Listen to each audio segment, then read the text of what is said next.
Bueno, ahora Librito García, escritor venezolano, tiene una extensa bibliografía. Podemos decir que abarca desde teatro, el cuento, la narrativa, la novela. Una novela como Abra Palabra, por ejemplo, nos abre muchos caminos, pero es un solo camino también, el contar esa historia que tiene que ver con la realidad y con la ficción. Bienvenido, Librito. Vale.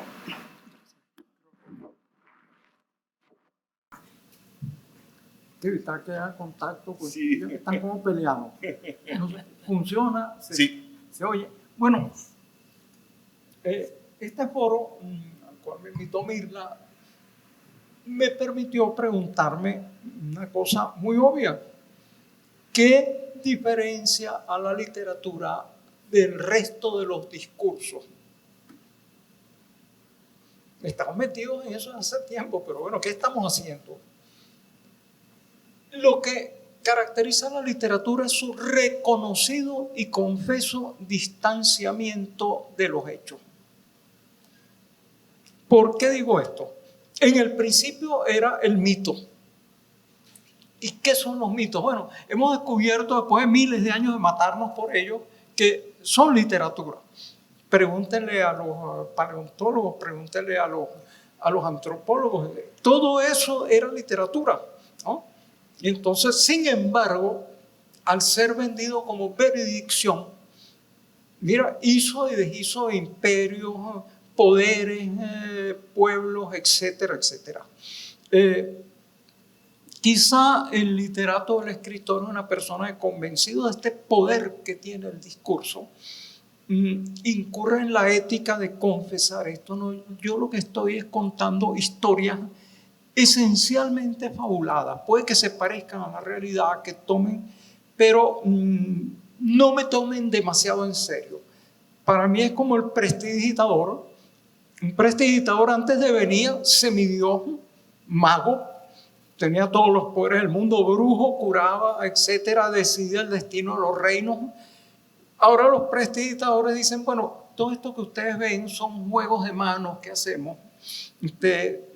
Nos ingeniamos para que ustedes crean una cosa y en realidad estamos haciendo otra, estamos haciendo juegos ilusorios. Por eso no nos tomen en serio, no nos eleven a un altar o no nos quemen tampoco creyendo que estamos en pacto con el demonio. Esto es meramente un oficio discursivo. Eso es lo que tiene la literatura. El mito, primera forma de literatura, era todo. El mito era historia, era cosmogonía, la explicación del origen y a veces del fin del mundo. Era ética. El mito te decía cómo te debes comportar, cómo no te debes comportar. Era la historia, desde luego, porque era la historia de la colectividad que lo acogía. Me nombraron coordinadora ad honorem de la Red de Defensa de la Humanidad. A la mamá de Arle Herrera le decía, hijo, muérase de cualquier cosa menos de ad honorem. Entonces, pero yo no tengo, lamentablemente, quien me aconseje así, entonces, y el resultado es ese. Ahora soy esclavo de una campanita que suena siempre en el momento menos adecuado. Bueno, volviendo a esto, fíjense ustedes como el mito en una época era cosmogonía, origen del universo y fin del universo. En el Voluspap se dice ya cómo va a ser el Götterdammerung, el crepúsculo de los dioses. Era ética de los 10 mandamientos. Eso no es de por dar una. Jehová mismo vino y dijo, los mandamientos son tales cuales. Era la historia, el éxodo. Era la ética y era hasta cierto punto la estética. Entonces, como ustedes ven, el poder de la literatura era inconcebible y da miedo. Los literatos somos gente que somos liquidados por nuestra propia ética. No hay cosa peor que tener ética. Fíjense ustedes, el que inventó la dianética, que era un escritor de ciencia ficción, ganaba 1 centavo por palabra, como ganaban todos los escritores de ciencia ficción, incluso Isaac Asimov. Dijo, pero ¿qué es esto? Me están estafando. déjame estafar yo al resto de la humanidad. Inventó la dianética, se volvió un multimillonario que, al igual que Billy Gates, no tenía sede donde le cobraran impuestos, porque en un yate recorría todas las costas del mundo, engañando a la gente que con unos ejercicios se podía pasar de infrahombre a superhombre a través de unos poderes telepáticos, etc. Y con ese embuste murió multimillonario. Lo único que no escapó fue de la muerte, pero debe haber todavía una posible resurrección. Vean entonces ustedes, el literato es alguien que, en vez de inventar eso, hace una cosa quizá tan bonita como la de este señor, pero dice: no, miren, eso es nada más un juego que estamos haciendo, un juego que puede ser próximo a la realidad, pero no necesariamente lo es ni pretende serlo. Lo que quiere decir que hubo una larga polémica de la literatura con las malas interpretaciones que le daba a la gente para irse liberando del resto de los demás discursos. ¿Y en qué forma empieza, diría yo, esa liberación? Eso es tentativo nada más. Yo diría que un poco por la erótica. Ustedes en los discursos más serios, la Biblia además, de repente aparece: miel y leche bajo tu lengua, cuán pulcra es mi capea, qué bella eres, amiga mía, qué bella eres, miel y leche bajo tu lengua, etcétera, etcétera. Pero ¿qué es esto? Esto es divino, pero no teológico. La erótica empieza a minar las bandas, y ustedes ven que hay en las historias de los dioses, hay episodios eróticos que no parecen, son divinos, pero no parecen, vuelvo a decirlo, muy teológicos. Y ven entonces, además, cómo de repente hay la liberación hacia la literatura erótica, que está, desde luego, los tratados hindúes de erótica, etcétera. Empieza esa separación por ese lado. Otra separación empieza con la épica. Todas las religiones son en principio épicas. Lo único que compartimos con los dioses es nuestra manía de matarnos los unos a los otros. Y de repente, con el problema de que los dioses supuestamente son inmortales, entonces se matan de embuste. Eso no, pero nosotros sí nos matamos de verdad. Entonces, la épica también empieza a separarse lentamente de los libros sagrados, y empieza por lo menos la gente a tomarlo a lo humano. Es decir, pero en principio todas las grandes épicas fueron divinas, por lo tanto fueron verídicas, es decir, y eran verdad y eran épicas. La otra tendencia a la liberación, hablamos ya por una parte de la erótica, por otra parte de la épica. La otra viene a través de la razón, el logos. Repentinamente hay una serie de discursos que son aparte del discurso oficial de la religión, pero que son literatura. Ustedes no me van a decir que las aporías de Zenón de Elea, según las cuales una flecha no puede llegar de aquí a aquí. Ojalá fuera verdad eso. Eso es literatura. Vean ustedes entonces, mucha gente teme que los aparatos informáticos van a acabar con la literatura.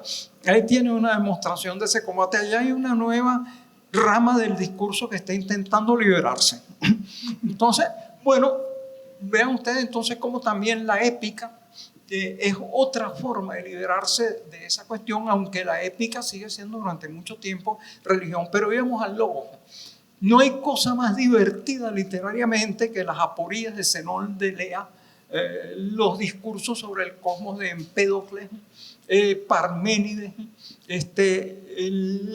los señalamientos de Heráclito, que son tan poéticos. Todo es movimiento, todo es flujo, todo es cambio. No nos bañamos 2 veces en el mismo río. Y todo eso se lo tomó la humanidad muy en serio durante mucho tiempo, independientemente de su carácter. Es más, todavía eso lo dan en las escuelas de filosofía, y hay una gente que se gana la vida enseñando eso y aprendiéndolo. Además, que es lo grave. Pero durante mucho tiempo, entonces, eso fue también tomado como veredicción, hasta que gente como Jorge Luis Borges, dado a la burla, comenzaron a tomarlo literariamente, y la gente empezó a decir: sí, son discursos muy bonitos, pero en realidad, ojalá que la flecha no llegara nunca, pero si nos disparan una flecha nos hiere. Es decir, por más que uno le diga, no, mira, es que primero tiene que recorrer la mitad y después la mitad de la mitad y después la mitad de la mitad de la mitad, de modo que nunca puede llegar al objetivo. No, mentira, es literatura, es muy bello. Entonces, por ese camino, fíjense, poco a poco va pugnando, separándose del discurso en líneas generales. Esa cosa llamamos literatura. ¿Y cómo lo hace? Reconociendo su distancia con los hechos. La épica, fíjense, toda la gran cantidad de epopeyas que hay, que incluso llegan a la novela de caballería. Llega un momento en que de repente las novelas de caballería, el único que las toma en serio es Don Quijote de la Mancha. Es decir, y nosotros nos reímos de él para con. Fíjate que citas al pobre Hidalgo, ya te da risa cuando es uno de los personajes más serios. Don Quijote representa el cosmos del saber antes de esa cosa llamada la modernidad. Entonces, Don Quijote es ridículo porque empieza a hacer sus campañas en la época moderna. Antes hubiera sido tomado muy en serio, pero totalmente. Ahora, ¿qué pasa en la modernidad? Hay un cambio en la forma en que intentamos conocer. En vez de emplear el método deductivo, es decir, deducir las verdades por razonamiento de supuestos axiomas autoevidentes y generales, pasamos al método inductivo. A través de detalles interpretados y verificados, tratamos de construir algo parecido a reglas generales. Y esto lo hacen una serie de literatos, ¿no?, como Leonardo da Vinci. Ese sí ya se le ve que era literato por su proximidad a esa gran literatura de la imagen que es la pintura, que él menospreciaba. Una lista de su currículo de 6 páginas decía anche so pittore, también sé pintar. Entonces, ¿qué dice Leonardo? Leonardo dice, donde no hay matemáticas no hay ciencia. Dice, la naturaleza obra siempre sus efectos de la manera más sencilla. Dice, tienes que observar los hechos. Y eso es el mismo espíritu que desarrolla un señor llamado Bacon en el Novum Organum, etc. Es decir, hay una nueva forma de vincular el discurso con la realidad. Antes basta que fuera discurso para que fuera realidad. A mí se me ocurre lo que sea. Eso yo reclamo que eso es cierto y ya está. Y el que no lo crea, pues la hoguera con él. No, a partir de ese momento en que empieza la modernidad, hay una necesaria verificación del discurso. Y entonces, bueno, para que la literatura sobreviva, pues la literatura tiene que acomodarse a esa nueva visión del mundo. No vamos a narrar la vida de semidioses, no vamos a narrar la vida de héroes, vamos a narrar la vida de los seres comunes cuya existencia podemos verificar, medir, contar. De repente es la época de I Ragionamenti de Pietro Aretino, una novela libertina sobre damas más o menos casquivanas. Es la época de la Celestina, tremendo documento del realismo, pero que va mucho más allá del realismo, de Lázaro de Tormes, que, bueno, se encuentra con las realidades tremendas de la vida, de la subsistencia y de otra cantidad de obras en ese mismo sentido. Vean ustedes cómo el cambio en el concepto de la realidad con la literatura produce una nueva literatura, que es la literatura que podríamos empezar a llamar del realismo, pero lo fabuloso es cómo este realismo conduce a la inventiva y la duda más extrema.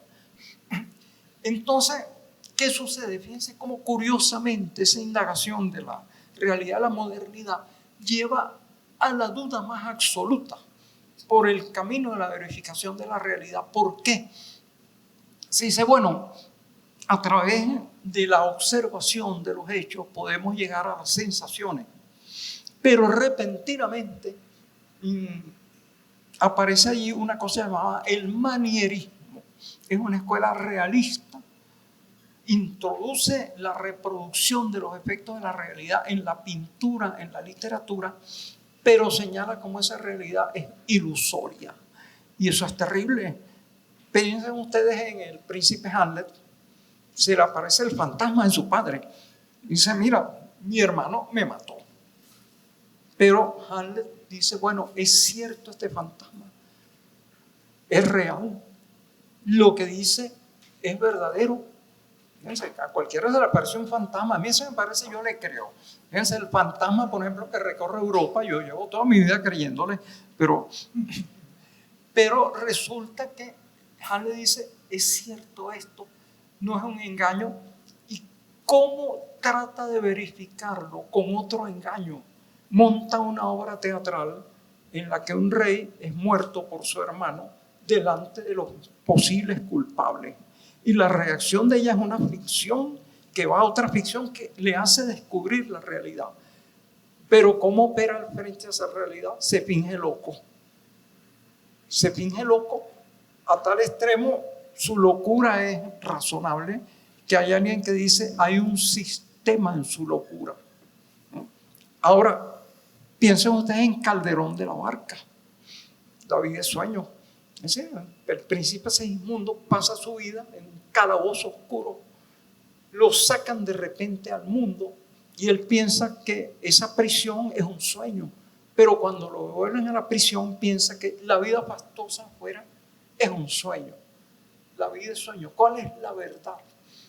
Fíjense, eso se traduce en las artes plásticas en cuadros casi indistinguibles de la realidad, pero cuadros que de repente tienen un pavimento de mosaico que se prolonga en el cuadro, o de repente molduras planas que fingen relieve. Esa es una cosa prodigiosa y escalofriante, porque no solo está atentando a la verdad del mundo, está atentando a la verdad del discurso. Desde luego que esta es una cosa sumamente terrible, bella. Piensen cómo por esos caminos se llega, por ejemplo, al conceptismo quevediano, ¿no? Hay una parte desgarradora en el Buscón, que los pícaros que viven con ropas remendadas y demás ensayan posiciones contra la luz para que no se le vean los remiendos y los harapos. Y fíjense cómo la palabra en Quevedo y en otros conceptistas cumple varias funciones, así como el pícaro finge ser varias cosas. La palabra en Quevedo es varias cosas, es una cosa dudosa que dice muchas cosas a la vez, que pueden ser elegibles. Fíjense en qué mundo nos está situando el arte, y es el mundo en el que poco después se formula, por ejemplo, la duda metódica, un mundo de dudas. Y además viene el gran cisma de la cristiandad con la reforma protestante, porque hay un monje que dice, bueno, lo que está en el libro no es lo que está allí, cada quien tiene derecho a interpretarlo y nadie puede contestar esa interpretación de cada quien. Fíjense cómo la literatura entonces va despojándose de su atributo de verosimilitud absoluta, de verdad total. Ella misma se va inmolando. Y entonces a esto le contesta la Iglesia a partir del Concilio de Trento, en el cual, bueno, se ratifican los dogmas, pero se cambia la estrategia. No podemos vencer las dudas a través de la razón. Vamos a vencerlas a través de la sensación. Y eso es el barroco. En parte el conceptismo es un poco barroco. ¿Cómo probamos que hay que comportarse bien? Entonces, yo le decía, no te voy a dar ningún argumento porque eso es propio de los paganos como los griegos y demás que razonaban. Piensa en las llamas del infierno. Piensa que te están quemando. Piensa que estás sintiendo sus dolores cada vez más grandes y que esos dolores van a ser eternos. Esos son los ejercicios espirituales. Yo los llamaría ejercicios masoquistas, pero lo cierto es que la forma de convicción era a través de la sensación.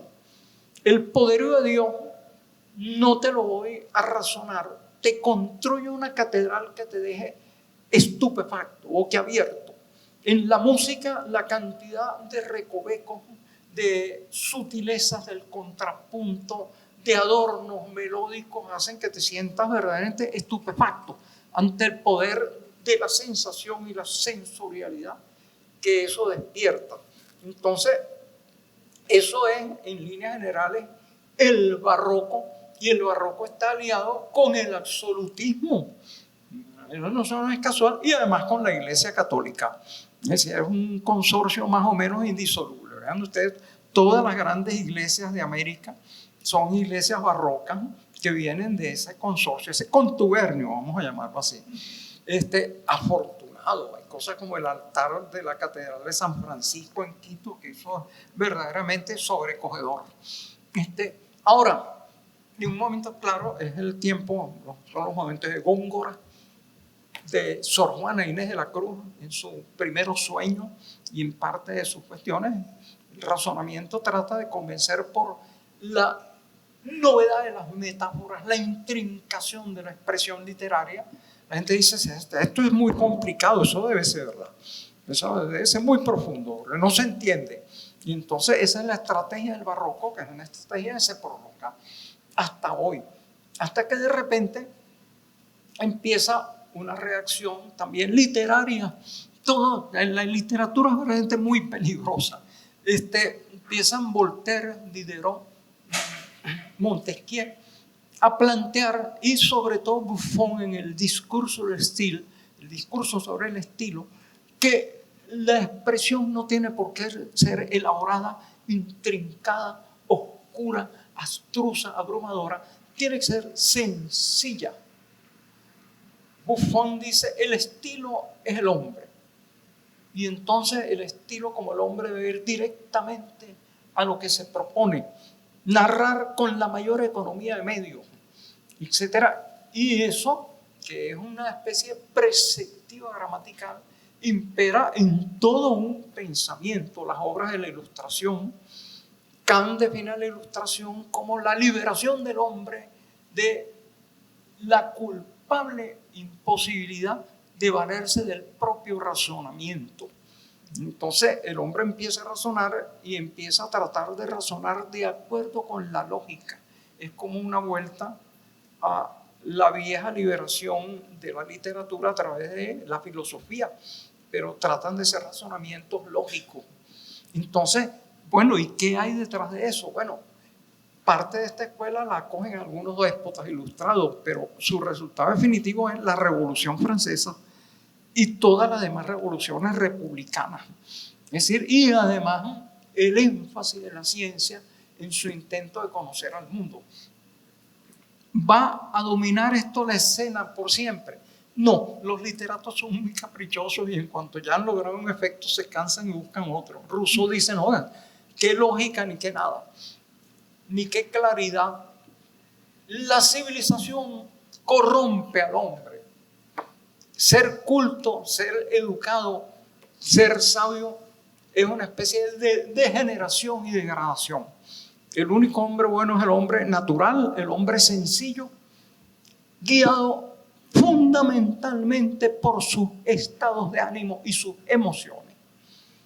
Y aquello verdaderamente es una artillería terrible contra los clásicos. El Libertador era tan inquieto porque él era a la vez clásico, utilizaba en su estilo las máximas de Buffon, pero era un personaje romántico. Entonces, de la contradicción de eso salió la libertad de parte de América, pero para que ustedes vean lo peligroso que es mezclar estilos literarios. Entonces, del romanticismo nace toda una serie de variantes importantes. Lo que importa ahora en la literatura es la emocionalidad, no la lógica, no desentrañar el discurso.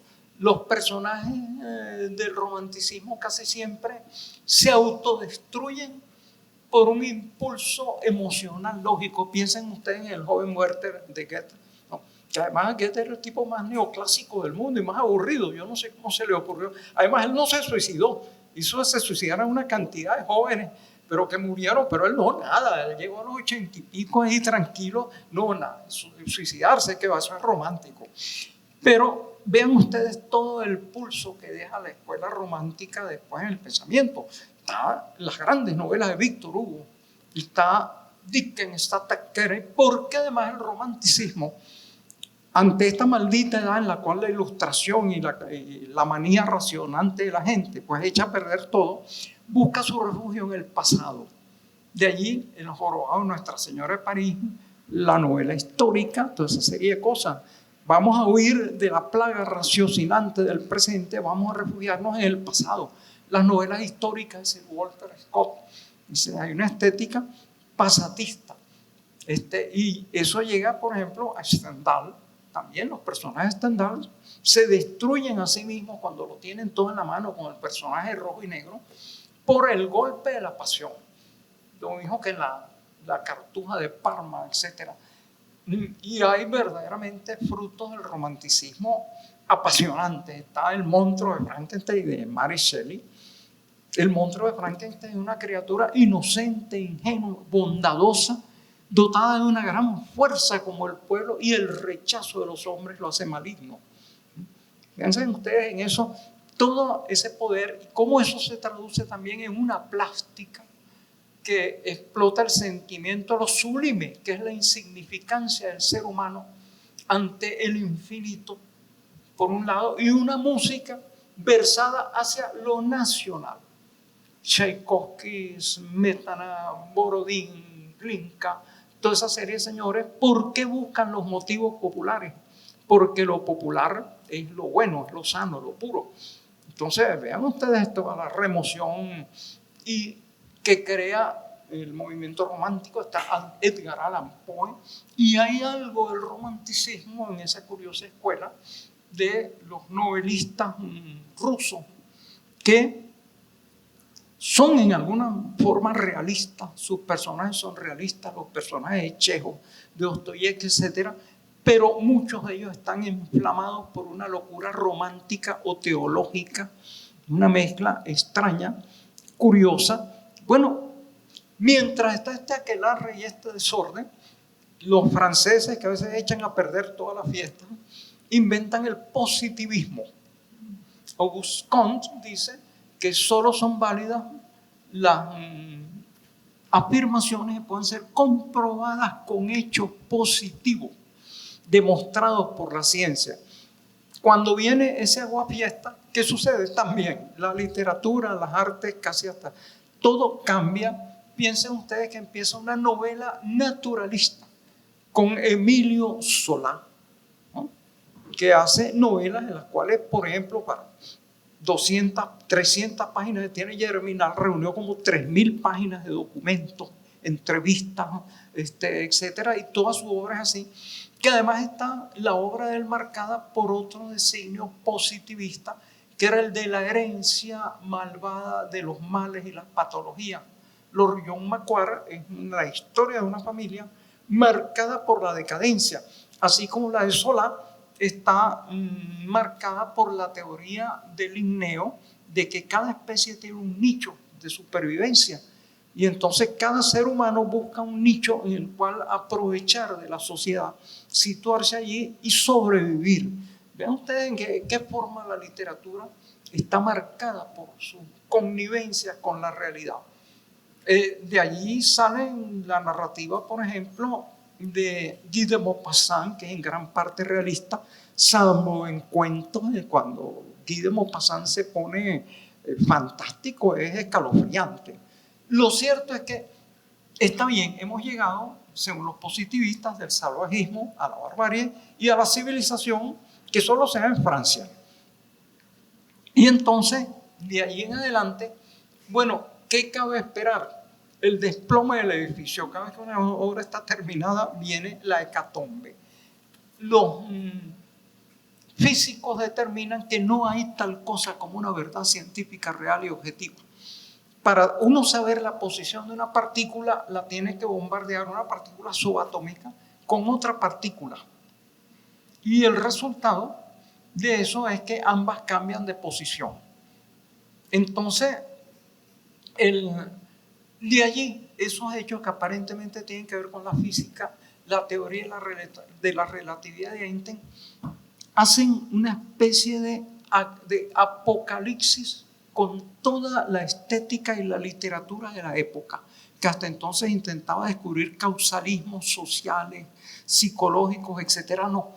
el mundo es absurdo, es impredecible.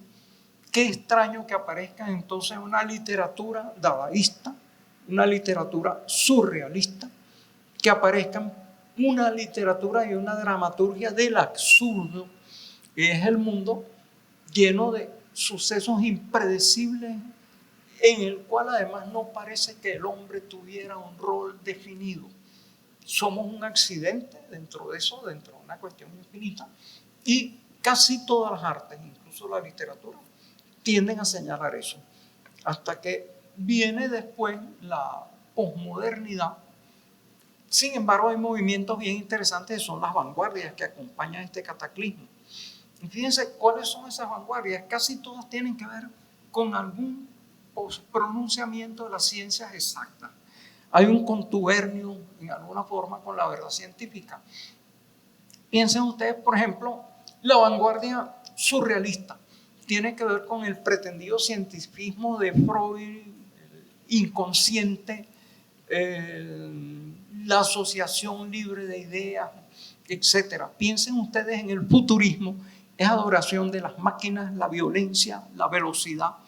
El constructivismo es un intento de remodelar la vida soviética, pero en la arquitectura, en el vestuario, en la plástica, en la música o música constructivista, en la literatura, de acuerdo a los ideales de sencillez, eficacia, efectividad y construcción de una vida socialista. Por cierto, los soviéticos fueron quienes inventaron el arte abstracto, además dentro del constructivismo, y una literatura bien interesante y novedosa. Los poemas, por ejemplo, de Vladimir Mayakovsky están inscritos dentro de eso, también posteriormente los de Evtuchenko, etc. Vean ustedes cómo toda esta cantidad de vanguardias, prácticamente todas, y eso lo ocultan mucho los críticos, son revolucionarias. Los dadaístas eran revolucionarios, comunistas, anarquistas, gran parte de los surrealistas también. Los únicos medio derechistas eran los futuristas, que se plegaron después al fascismo de Mussolini, pero todas esas vanguardias eran de izquierda. Y finalmente, bueno, después esto viene muy rápidamente, la posmodernidad plantea las mismas preceptos que había descubierto el empiriocriticismo anterior, es decir, el mundo no tiene sentido, por lo tanto han muerto la política, la estética, la ética, la religión, ha muerto todo, menos la economía. Ojo, hay cuidado, no se vayan a equivocar. La economía neoliberal sigue vivita y coleando y no se puede hablar más de ella, porque es blasfemia. Todos los gobernantes la aplican y deben aplicarla porque no hay alternativa. Vean ustedes qué discurso tan curioso, la muerte de todas las ramas de la cultura, excepto de una que es la más muerta de todos. La economía, vamos a decirlo así, es una rama de la literatura. Busquen ustedes dos economistas que estén de acuerdo. Menos mal que no está Pascualina Curcio por ahí, pero que es la única economista seria porque habla con los números, como Leonardo da Vinci. Bueno, el libro de Carlos Marx, El Capital, no lo toman en cuenta los economistas porque tiene mucha literatura. No. Marx era un literato fabuloso y Engels además era el poeta escondido allí. Fíjense ustedes, un fantasma que recorre Europa. Proletarios, no tenéis nada que perder salvo vuestras cadenas. Además, eso es maravilloso.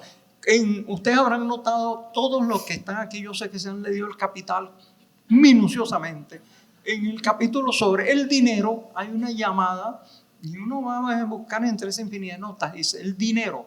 Dice, nunca un autor ha estado tan alejado del objeto de su estudio como yo. Sí. Hay una cosa muy buena que se llama Existential Comics. Son unos cómics que son sobre los filósofos. Y entonces, en una notica aparece muchas veces Carlos Marx, Simón de Beauvoir, etc. Dice Carlos Marx, filósofo del siglo XIX, caracterizado porque tenía razón en casi todo lo que dijo. Bueno, Marx es parte del resultado de un cierto grado de positivismo. Piensen en la idea de el escalonamiento de los modos de producción para llegar al comunismo, después al socialismo, tiene un verdadero optimismo. Hay un elemento romántico, desde luego, en la lucha del hombre por la rebelión y llegar a la revolución, que es como una culminación. Bueno, todo eso que la posmodernidad dice que eso es embuste. Ahora, yo digo que hay, con esto voy a concluir porque ya sé que me debo haber pasado el tiempo, no importa, la literatura está por encima del tiempo. Que es un poco, hay una confusión con la posmodernidad como doctrina oficial del capitalismo financiero. Eso no lo digo yo, eso es obviamente, así como el expresionismo abstracto es el arte plástico oficial del capitalismo financiero, pues impuesto por todos los grandes financistas con su apoyo, etc. Pero hay dos posmodernidades. Por posmodernidad se puede entender crítica de la modernidad. Una crítica que sostiene la modernidad. Bueno, que hay un avance hacia el progreso, pero que ese avance está llevado por una vanguardia que serían los países europeos y Estados Unidos a través de la aplicación de la ciencia. Es decir, son paradigmas esencialmente positivistas. En lo que tiene de cercano algunas ramas del marxismo estaría que vendría la revolución, etcétera, pero que todo eso es embuste. Déjense de eso, resígnense al paradigma del mercado, porque como dice Francis Fukuyama, la historia también se murió en un velorio total. Lo único que no se ha muerto es, como dijimos, la economía y además el sistema financiero, aunque yo creo que se está muerto desde hace tiempo ya y nadie, es un cadáver insepulto, vamos a decirlo técnicamente. Pero hay otra posmodernidad. Si hablamos de una crítica de la modernidad, hay una infinidad de críticas de la modernidad que critican, por ejemplo, oye, la existencia de un solo modelo civilizatorio, la unipolaridad, el mundo unipolar, la pretendida hegemonía del paradigma eurocéntrico sobre el resto del mundo, de la estética eurocéntrica, de su forma de hablar, de que determinado estilo de vida tenga que ser impuesto a todo el planeta. Todo eso es otra posmodernidad, pero yo diría subversiva. Piensen entre las manifestaciones de eso, por ejemplo, están las contraculturas de los años 60, las revoluciones. Las revoluciones han sido críticas a la modernidad, casi siempre han surgido destructivamente contra paradigmas impuestos por la fuerza, por la propaganda, por la pretensión de verdad absoluta del pensamiento de las clases dominantes. Entonces yo diría que hay otra posmodernidad, esa posmodernidad que yo llamo crítica revolucionaria, y que gran parte de la literatura actual importante, tanto en el mundo occidental, lamentablemente todavía no he terminado mis estudios de chino, porque ahí debe haber todas las maravillas del mundo que nosotros desconocemos. Pero piensen ustedes, por ejemplo, en las novelas de Pynchon, por ejemplo, en Wallace con The Comic Jest, toda una cantidad de textos experimentales, los textos de Burroughs, que eran escritos a fuerza de alucinógenos y tienen un poder tremendo explosivo, y la literatura latinoamericana, que ha jugado justamente con este problema del acercamiento a la realidad. Hay varios grados, hay un realismo, hay narrativa latinoamericana perfecta en el sentido de que intenta ser realista, pero está también el maravilloso que se olvida totalmente de la realidad y entonces de repente Remedios la Bella echa a volar, de repente el cura también levita después de tomarse una jarra de chocolate, etc. Más o menos eso se acepta. Está el real maravilloso que no se aleja de la realidad, pero pinta cosas absolutamente reales que producen un sentimiento de estupor y de asombro en el lector que no está acostumbrado a ellas. Entonces vean toda esa serie de ramas. Y está el fantástico, que es un género maravilloso que plantea una historia en la cual parece haber una infracción a las leyes de la naturaleza y la lógica, Pero hay una solución alternativa. Piensen ustedes ese maravilloso cuento de Maupassant, la mano. Hay un señor misterioso que tiene una mano clavada en su estudio, de repente aparece estrangulado y la mano desaparece.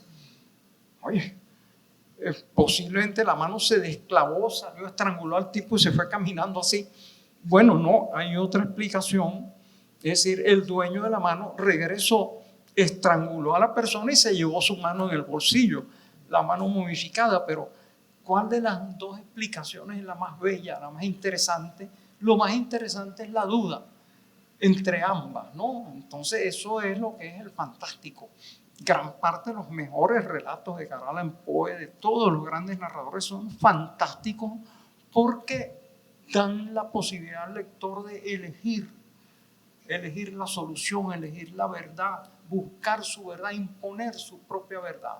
Y entonces, vean, en ese sentido, yo diría que toda esta serie de géneros distintos en la literatura contemporánea actual y en la latinoamericana, nos cansaríamos aquí varias semanas poniendo ejemplos, son la idea de que sí hay también una crítica literaria de la modernidad que ha producido toda una cantidad de efectos estéticos extraordinarios de obras fundamentales y que versan sobre ese problema no resuelto, las relaciones entre el discurso y la realidad. ¿Hasta qué punto los discursos son realidad? Debemos tomarlos por tales, son literatura nada más, y entonces honestamente debemos declararlo o debemos adoptar la vía del sinvergüenza, que es la misma. Es decir, bueno, esto es ficticio, pero es una cosa que intenta producir efectos dentro de la realidad y en efecto los produce. Yo diría que ese es un esbozo, desde luego, exageradamente breve y desordenado por la exposición, porque no hay más tiempo, de señalar ese dificultoso tema de las relaciones entre la realidad, fuere lo que fuere que es la realidad, que cada vez más es difícil saberlo, y ese discurso que llamamos discurso literario, porque su honestidad lo lleva a confesar. Es decir, yo aludo a los hechos, me aproximo, me alejo, no soy la verdad revelada, por lo tanto no me vayan a declarar ni papa, ni dictador, ni me den el premio Nobel, por lo menos el de física no, porque soy una fábula, pero una fábula que permite comprender la realidad. Picasso decía, el arte es una mentira, pero una mentira que nos ayuda a comprender la realidad. Fíjense ustedes cómo la mentira de la rebelión de las máquinas está ahí presente. Yo no sé si ya habrá retirado el número o no. Entonces, bueno, creo que con esto podemos concluir toda esta serie de relaciones. Ellas son verdaderamente implacables. Eso es la broma. A veces el ser humano tiene piedad, pero la máquina... Ajá. Fíjense, ya como llegó el apocalipsis entonces. Bueno, muchas gracias, Luis Brito.